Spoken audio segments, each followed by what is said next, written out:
Ada kekhawatiran dari sebagian mahasiswa atau mungkin kamu juga yang sedang menghadapi sidang skripsi bahwa penguji itu angker banget gitu ya. Sehingga penguji itu harus ditaklukkan dalam sidang skripsi. Gimana itu maksudnya?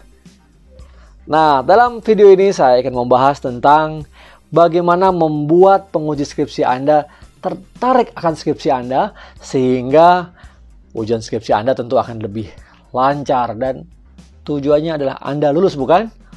Baik, saya Tirta Musitama. Dalam channel ini Anda akan mendapatkan informasi seputar pendidikan tinggi, khususnya sukses belajar di perguruan tinggi. Saat ini masih fokus tentang ujian akhir, yaitu skripsi. Ingin tahu? Ingat, di akhir video ini akan ada super tips. Simak terus sampai akhir.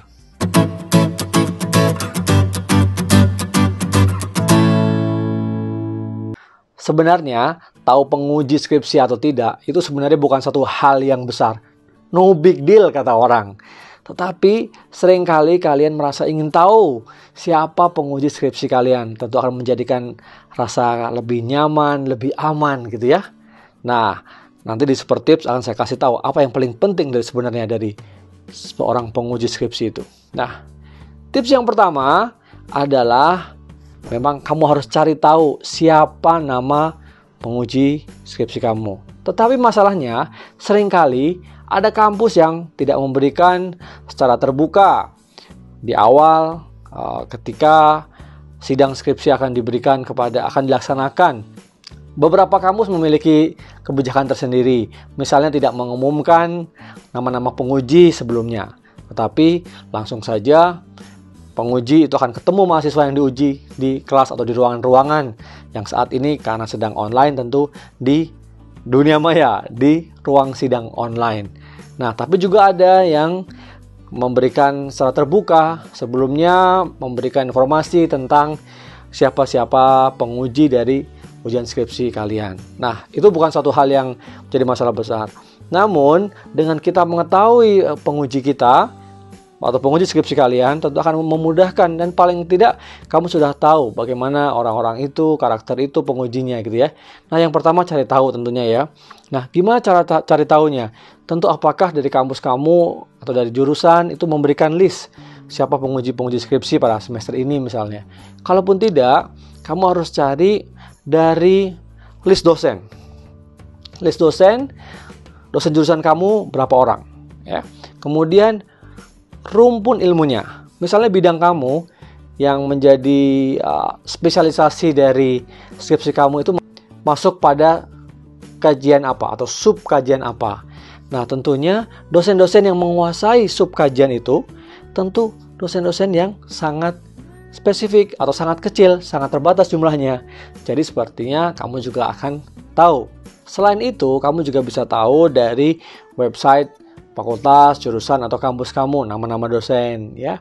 Kemudian perhatikan ya fotonya ya, wajahnya seperti apa. Tips yang kedua, setelah kamu tahu misalnya baik dari nama dosen yang akan menjadi penguji kamu atau nama dosen secara keseluruhan atau yang ada dalam sub kajian rumpun ilmu kamu, maka cek CV-nya dengan baik dan lihat penelitiannya. Apa saja karya-karyanya yang sudah dibuat. Misalnya riset-risetnya apa, publikasinya apa, baik di artikel jurnal terakreditasi nasional atau artikel jurnal internasional bereputasi atau dalam bentuk buku atau karangan-karangan ilmiah lainnya. Tujuannya adalah kamu bisa membayangkan kira-kira penelitian dosen penguji ini atau dosen yang ada di rumpun ilmu kamu ini tentang apa saja, sehingga kamu bisa nyambung nanti dalam berdiskusi ya. Atau kamu juga bisa mengaitkan sedikit-sedikit sepanjang itu relevan antara naskah skripsi kamu dengan penelitian-penelitian yang ada dalam atau yang dimiliki oleh dosen tersebut.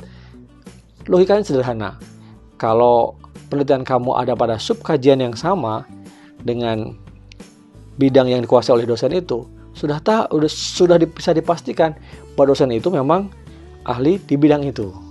Dan mungkin atau besar kemungkinan dosen itu memiliki penelitian yang mirip atau bahkan sama dengan yang sedang kamu teliti dalam ujian skripsi kamu. Nah, cara mengecek penelitian itu bisa juga lewat Google Scholar misalnya, atau kamu buka Google dan kamu googling aja ya nama dosen, ya akan keluar nanti sederetan karya-karyanya. Atau mungkin juga kamu juga bisa lihat sepak terjang beliau gitu, apakah di publik sebagai pembicara publik, atau mungkin dia punya prestasi-prestasi yang lain yang kamu nanti bisa apresiasi, ya kamu bisa sampaikan ketika ice breaking waktu mau mulai, atau ketika sidang dilaksanakan gitu ya. Nah, cara yang ketiga yang kamu bisa tempuh adalah kamu coba tanyakan kepada teman-teman kamu yang mungkin sudah diuji oleh dosen-dosen tersebut. Ya, lihat, minta pendapat mereka, pandangan mereka seperti apa, cara dosen itu menguji, cara dosen itu menyampaikan pertanyaan, atau mungkin hal-hal yang sering ditanyakan oleh dosen penguji tersebut. Setiap dosen layaknya dosen juga manusia kan, jadi punya satu kecenderungan tertentu, ya mungkin suka dengan style yang humoris, atau style yang mungkin killer gitu ya, yang ingin membantai, atau yang suka jaim ya, sosok pinter. Maksudnya memang dosen itu memang harus menampilkan sosok yang memang intelektual gitu ya, cerdas gitu, apalagi di hadapan mahasiswanya ya. Itu cari tahu kira-kira stylenya dosen-dosen yang kira-kira akan menguji kamu nanti dalam sidang ujian skripsi seperti apa. Kamu bisa banding-bandingkan dengan beberapa teman, kamu lakukan triangulasi. Teman A bilang begini, teman B bilang begitu, teman C bilang yang lainnya, mungkin kamu bisa kumpulkan listnya. Nah, ini mungkin bisa menjadi salah satu senjata agar kamu bisa membuat dosen tertarik dengan penelitian kamu. Kamu cari celahnya di mana, oke? Cara yang keempat, seperti saya sampaikan di awal, bahwa dosen-dosen itu jumlahnya akan terbatas di setiap prodi kan. Nah, apalagi mungkin dalam sub kajian yang menjadi bidang sangat spesifik sesuai dengan bidang ilmu kamu atau topik penelitian kamu. Tentu orangnya hanya itu lagi ya. Lo lagi ya. Karena memang ahlinya mereka gitu ya. Nah, dengan demikian ingat, waktu beliau-beliau ini mengajar kamu, pasti kamu pernah diajar kan? Kalaupun tidak, mungkin kamu bisa nanya juga teman kamu, cara mengajar beliau seperti apa.